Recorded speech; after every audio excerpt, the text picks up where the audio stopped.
Hey teman-teman semua, terima kasih untuk waktu yang diberikan kepada saya. Nah, pada kesempatan kali ini, saya atas nama Ardi Jikinayuf dengan NPM 33220015 dari Program Studi Pendidikan Biologi semester 4A. Saya ingin menjelaskan sedikit tentang materi mengenai nilai dan juga norma yang berlaku di seluruh dunia, di Indonesia dan juga di daerah saya. Nah, sebelum itu, mari kita semua sama-sama melihat apa itu sebenarnya nilai dan juga norma. Nah, teman-teman, jadi yang pertama perlu kita ketahui apa itu nilai.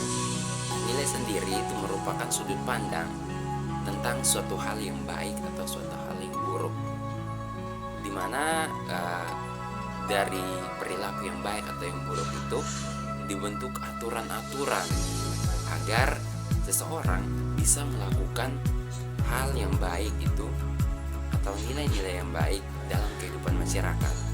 Nah, aturan-aturan yang mengikat seseorang untuk membuat nilai yang baik dalam kehidupan masyarakat tersebut disebut sebagai norma. Jadi norma itu merupakan aturan yang mengikat seseorang, dilandasi oleh nilai-nilai yang ada untuk diterapkan dalam kehidupan bermasyarakat. Nah, sebagai contoh yang bisa kita ambil, misalnya perilaku membuang sampah sembarangan. Jika dalam suatu lingkungan masyarakat tidak ditetapkan norma untuk mengatur kehidupan masyarakat dengan perilaku membuang sampah sembarangan, hal tersebut dapat merusak lingkungan dan juga bisa merusak hubungan sosial antara satu individu dengan individu lainnya dalam kehidupan bermasyarakat. Karena perilaku membuang sampah sembarangan adalah satu hal yang dapat merusak hubungan atau interaksi antara manusia dengan lingkungan, di mana dapat merugikan banyak pihak ketika perilaku tersebut tidak dilandasi dengan suatu aturan yang berlaku pada lingkungan tersebut.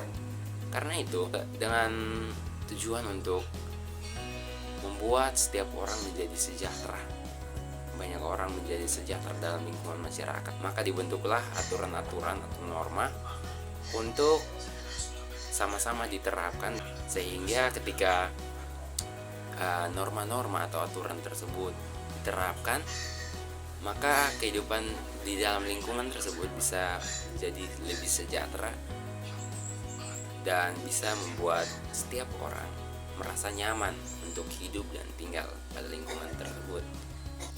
Oke, selanjutnya adalah klasifikasi mengenai nilai. Nilai diklasifikasikan berdasarkan sifatnya. Itu dibagi menjadi dua. Yang pertama, nilai yang mendarah daging, dan juga yang kedua, nilai yang dominan. Nilai yang berdarah daging itu merupakan suatu nilai yang menjadi suatu kebiasaan sejak seseorang melakukannya sedari kecil misalnya. Jadi nilai tersebut sudah terbiasa dilakukan, sehingga ketika dia tidak melakukan nilai tersebut, dia akan merasa kekurangan atau merasa seperti ada yang janggal ketika tidak melakukan nilai-nilai tersebut. Contoh yang bisa kita lihat ketika kita masih kecil, sering sekali disuruh untuk melakukan aktivitas belajar, dan ketika kita sudah besar itu akan terbawa, sehingga jika tidak melakukan aktivitas belajar tersebut akan ada rasa kurang atau akan ada rasa janggal ketika tidak melakukan hal tersebut. Nah, nilai dominan itu merupakan suatu nilai yang dianggap sebagai nilai yang paling penting dari nilai yang lainnya.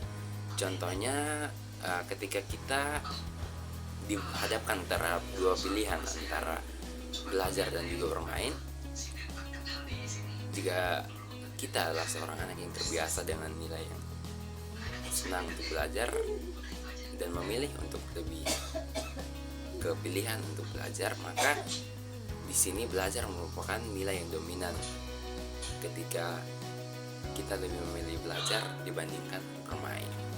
Yang berikut, menurut Profesor Notonegoro. Menurut Profesor Notonegoro, nilai itu dibagi menjadi 3 bagian. Yang pertama ada nilai vital, yang kedua ada nilai jasmani atau nilai material, yang terakhir ada nilai rohani. Nah, nilai vital itu merupakan nilai-nilai yang jika tidak dikerjakan maka akan adanya dampak atau sanksi dari hal yang tidak kita kerjakan tersebut. Misalnya ketika kita tidak mengerjakan PR di sekolah, maka kita akan mendapatkan sanksi berupa hukuman, mungkin di skors atau diberikan hukuman tidak masuk dalam mata pelajaran tersebut. Nah, itu nilai vital. Yang berikut ada nilai material atau nilai jasmani.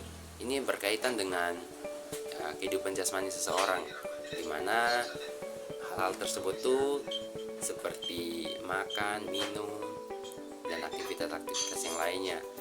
Dan yang terakhir ada nilai rohani. Nilai rohani ini berkaitan dengan nilai-nilai keagamaan, seperti beribadah atau menjalankan aturan-aturan beragama di kehidupan masyarakat.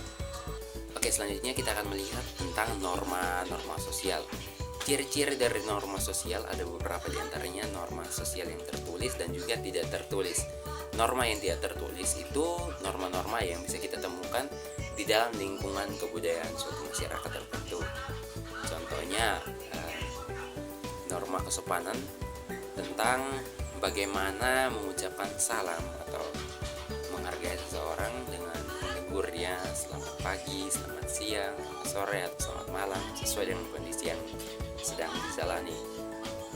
Dan juga ada pun norma yang tertulis, misalnya itu norma-norma yang berlaku pada suatu institusi atau lembaga tertentu, misalnya lembaga pendidikan.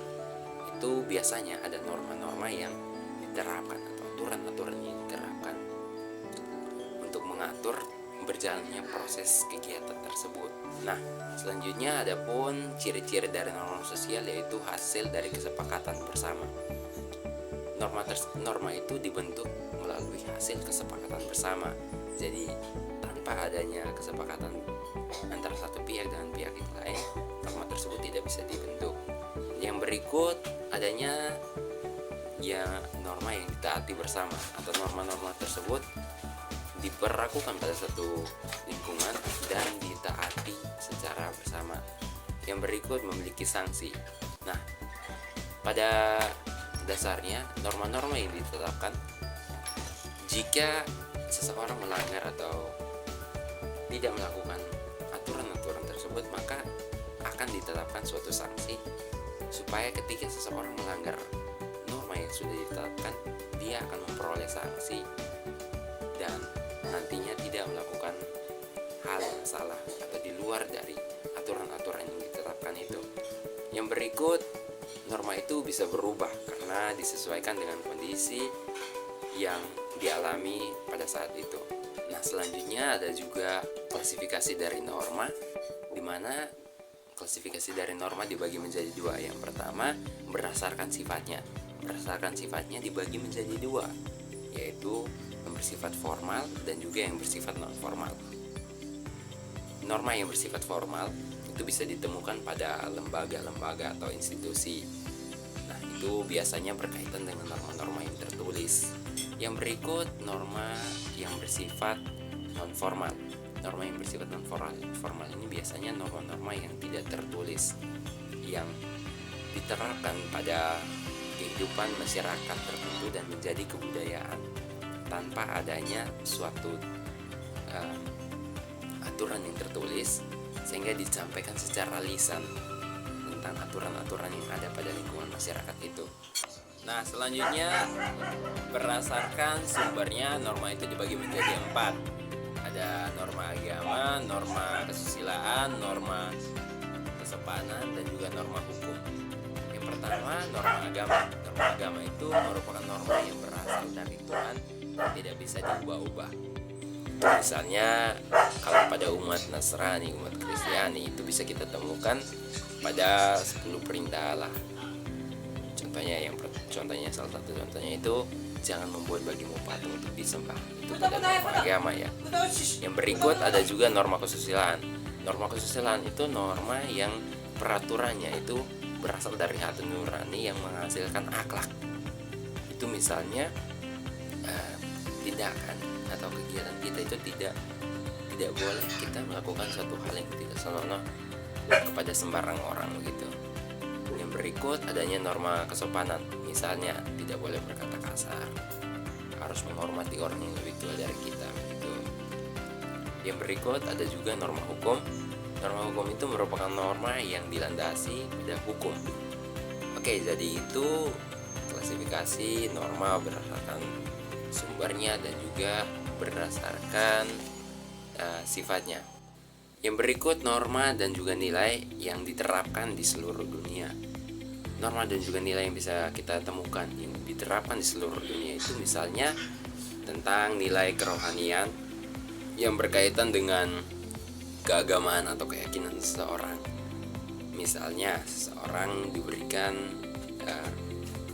suatu hak untuk menganut kepercayaan atau keyakinannya masing-masing seturut dengan apa yang mereka yakini, dan ditetapkan norma-norma berdasarkan keyakinan-keyakinan yang mereka anuti. Misalnya pada agama-agama Kristen, agama Islam, agama Hindu, Konghucu, Buddha, dan lain-lain, itu memiliki nilai-nilai yang baik, di mana di dalam nilai-nilai yang baik tersebut diberlakukan beberapa norma untuk mengatur hubungan mereka dalam keagamaan mereka. Yang berikut ada juga nilai dan norma yang berlaku di Indonesia. Secara umum, norma dan juga nilai yang berlaku di Indonesia itu diatur dalam Pancasila. Misalnya nilai keagamaan atau nilai rohani itu bisa kita lihat pada Pancasila, sila pertama yang berbunyi ketuhanan yang Maha Esa. Yang artinya setiap orang memiliki hak dan juga kewajiban dalam menganut kepercayaan atau keyakinan mereka. Yang berikut nilai dan norma yang ada pada kehidupan masyarakat di sekitar saya itu yang bisa saya temukan, misalnya menghormati dan menghargai orang yang lebih tua, dimana ketika bertemu atau ketika sedang berjumpa seorang yang lebih muda diwajibkan untuk mengucapkan salam atau mungkin menegur sebagai bentuk dari penghargaan. Mungkin sekian dari apa yang bisa saya jelaskan. Kurang dan lebihnya saya mohon maaf. Sekian dan terima kasih.